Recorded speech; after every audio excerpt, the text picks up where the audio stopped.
Yo, what's up, man? It's your boy G Bush once again, man. I wanted to kick some knowledge real quick, and I just wanted to break something down for y'all cats real quick.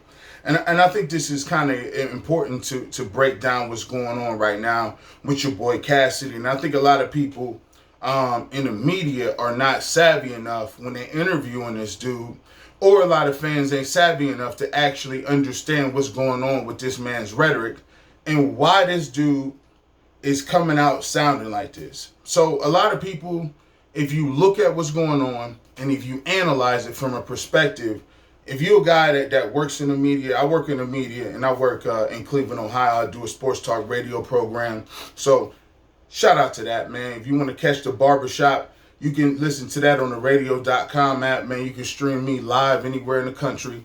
I'm on every Saturday from 11 to 2 and 92 through the fan. If you want to check that out, you know what I'm saying? It's a link in the description. But anyway, so I interview all kind of people, man. I don't interview people that work for the Cleveland Browns. I interview people that are with the Cavs. I used to work the Cavs practice. I used to work for the Browns. So I got a lot of experience working with professional athletes, interviewing people and doing things like that.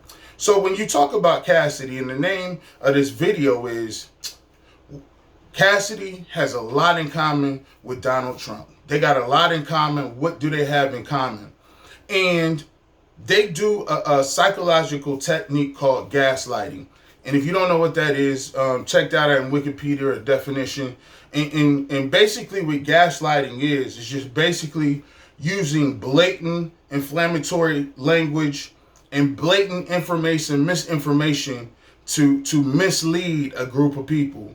So case in point, you know, they'll do something in front of you, like, you know, you'll have a person that'll go blatantly take something right in front of you. They'll take something off a shelf and they'll take it and be like, you'll see them do it.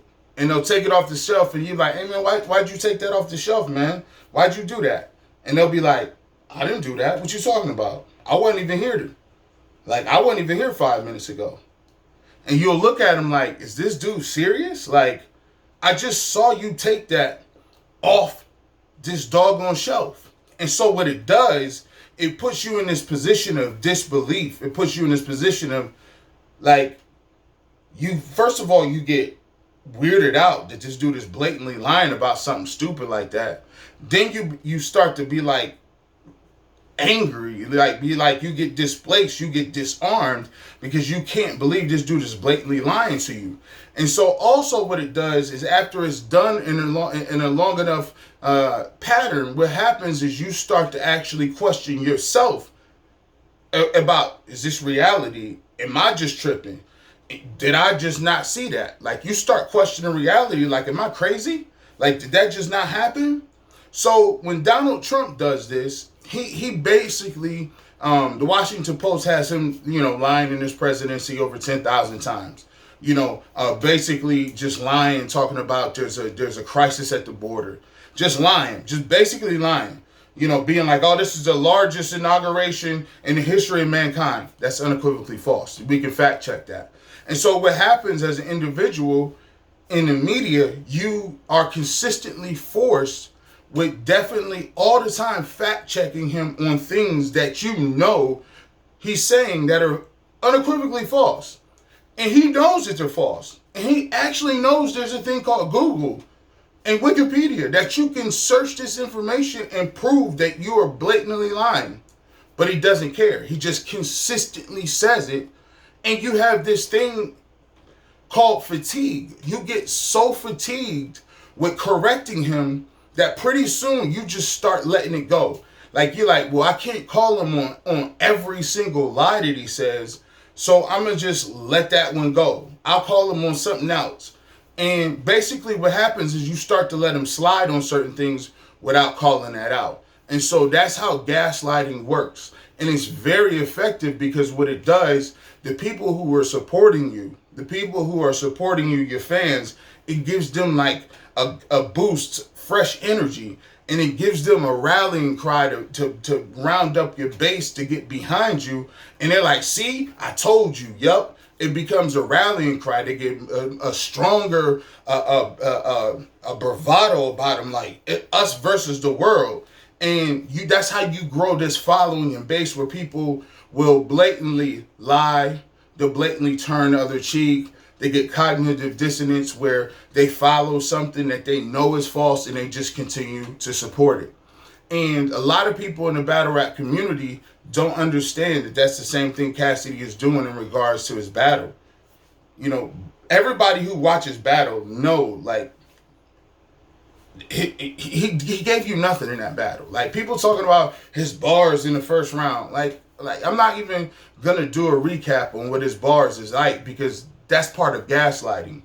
Gaslighting makes you go on the defensive and start digging up research, and then what that does is it basically gives credence. It gives respect. You have to acknowledge the battle.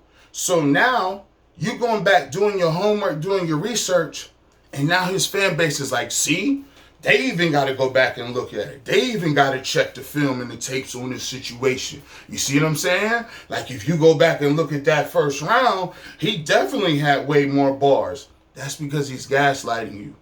That's because he's intentionally doing that to put up a debate, to put up a front.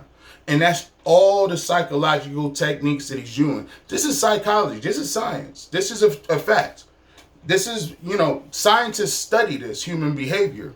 And so when you listen to his interviews, he comes off as a person that in one statement, he'll say something, oh, it's all about bars. And shout out to Battle Truth. I was watching one of his blogs and he was dead on it. He called him out. He says, his fans is like, it's all about bars. It's all about bars. He had the better bars against Goods. But then when you bring up somebody like Rum Nitty or Av, or somebody who's a great puncher and they call him one of the best punchers in the game, he'll say, well, who said that? I mean, it ain't all about bars. It ain't even all about bars. You got to have performance and these other different things. And you, like, in one sentence you just said that, but then the next sentence you justify it. Like, which is it? But that's what people who gaslight do.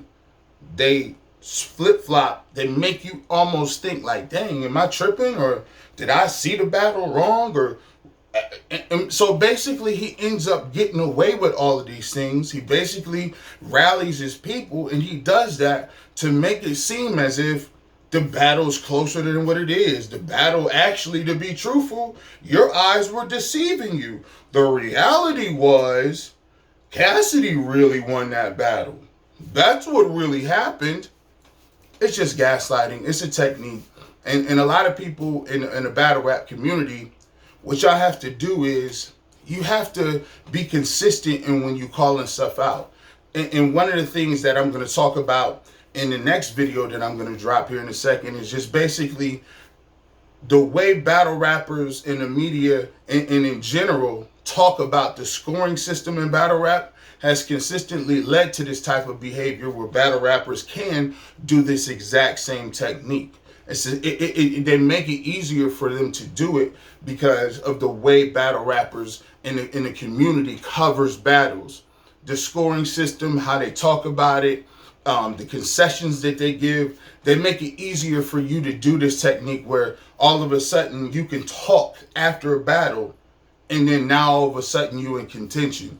No, it's all about what you do in front of another person. It's all about the actual battle. Not all of this other stuff where you can come on and just, I beat him 3-0, clearly convincing. Like, you got booed out of the building, man. You got anybody who gets booed off the stage for the last 2 rounds, anybody who's trying to give a person a battle, those individuals don't really, I'm not paying attention to that. It's like somebody saying, listening to a little kid who tells, why did the chicken cross the road jokes. Like, your opinion, you can say what you want, but I'm not going to do too much with putting credence in a position and doing looking at all the comments saying his bars was crazy. Like, come on, man. You just being manipulated by somebody. And I'm not going to begrudge you because Donald Trump got 37% of the country in his rating. His approval rating amongst 37% of this country still will follow Donald Trump over a ravine into a ditch. And he can do anything he wants to. Sexual assault, the gambit of being racist, the gambit of putting kids in cages, the gambit of whatever you want to do. Like it doesn't matter. Like they just gonna be loyal. So I don't begrudge y'all. I mean, you just getting psychological tricks played on you. But at the end of the day, that by no means, way, shape, or form is going to stop people who really love the sport to say you lost convincingly 3-0, and that doesn't get erased. So you can say whatever you want. But at the end of the day, it's all about breaking this down and actually doing it in a way that people can't skirt and move around and fast talk. At the end of the day, what you need to do is hit that subscribe button, and we'll get back at you with another blog. Ha!